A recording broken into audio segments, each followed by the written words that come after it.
एक वक्त था जब शरद पवार को भारतीय राजनीति का चाणक्य कहा जाता था। यहां तक कि प्रधानमंत्री नरेंद्र मोदी ने भी एक बार कहा था कि वो राजनीति के गुर सीखने के लिए शरद पवार से सलाह लेते हैं। खासकर शरद पवार महाराष्ट्र की राजनीति के सर्वमान्य नेता थे और उनकी मर्जी के बगैर यहां पर पत्ता भी नहीं हिलता था। लेकिन अब हालात बदल गए हैं। महाराष्ट्र के नगर निगम चुनाव में शरद पवार की पार्टी का शर्मनाक प्रदर्शन रहा और 29 में से 24 सीटों में तो उनकी पार्टी का खाता तक नहीं खुल पाया।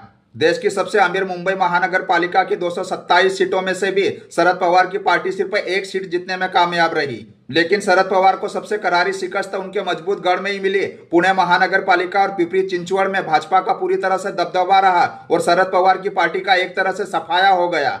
पुणे और पिपरी चिंचवड़ के क्षेत्र में बारामती आता है, जहां पर शरद पवार का हमेशा से एक छत्र राज रहा है, लेकिन अब वह एकाधिकार भी टूट गया है। ऐसा माना जाता है कि 2019 में उद्धव ठाकरे को बीजेपी से अलग करने में शरद पवार ने ही सबसे अहम भूमिका निभाई थी और अब देवेंद्र फडणवीस ने एक तरह से इसका बदला ले लिया है। शरद पवार 85 साल के हो चुके हैं और अपने राजनीतिक करियर की आखिरी पायदान पर पहुंच चुके हैं। नगर निगम चुनाव में शर्मनाक प्रदर्शन के बाद यह तय हो गया है कि महाराष्ट्र की राजनीति में उनका दबदबा एक तरह से खत्म हो चुका है।